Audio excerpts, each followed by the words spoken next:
ನಾವು ಮೂವೀಸ್ ಅಲ್ಲಿ ನೋಡೋ ರೀತಿ ಪೊಲೀಸ್ ಅಂದ್ರೆ ಸಿಂಗಂ ಕೆಂಪೇಗೌಡ ರೇಂಜ್ ಗೆ ಎಕ್ಸ್ಪೆಕ್ಟ್ ಮಾಡ್ತೀವಿ.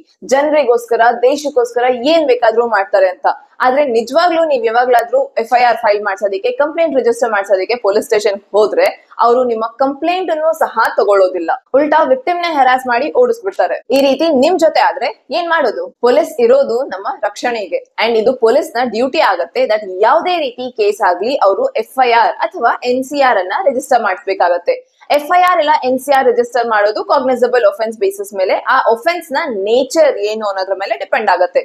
ಕಾಗ್ನಿಸಬಲ್ ಒಫೆನ್ಸ್ ಆದ್ರೆ ಸೆಕ್ಷನ್ 154 CRPC ಅಂಡರ್ ಅಲ್ಲಿ FIR ಫೈಲ್ ಮಾಡೋದು ಮ್ಯಾಂಡೇಟರಿ ಆಗತ್ತೆ. ಅದೇ ನಾನ್ ಕಾಗ್ನಿಸಬಲ್ ಆದ್ರೆ NCR ರಿಪೋರ್ಟ್ ಅನ್ನ ಫೈಲ್ ಮಾಡ್ಬೇಕಾಗತ್ತೆ. ಈ ರೀತಿ ಕಂಪ್ಲೇಂಟ್ ಅನ್ನ ಪೊಲೀಸ್ ರಿಜಿಸ್ಟರ್ ಮಾಡ್ಲಿಲ್ಲ ಅಂತಂದ್ರೆ ನೀವು ಪೊಲೀಸ್ ಅಗೇನ್ಸ್ಟ್ ಅಲ್ಲೇನೆ ಕೇಸ್ ಫೈಲ್ ಮಾಡಬಹುದು. ಸೆಕ್ಷನ್ 166 ಹಾಗೂ ಸೆಕ್ಷನ್ 166A ಆಫ್ IPC ಅಡಿಯಲ್ಲಿ. ವಿಮೆನ್ ರಿಲೇಟೆಡ್ ಇಶ್ಯೂ ಆದ್ರೆ ಸೆಕ್ಷನ್ 166A ಅಂಡರ್ ಅಲ್ಲಿ ಪೊಲೀಸ್ ಅಗೇನ್ಸ್ಟ್ ಅಲ್ಲೇನೆ ಕೇಸ್ ಫೈಲ್ ಮಾಡಬಹುದು.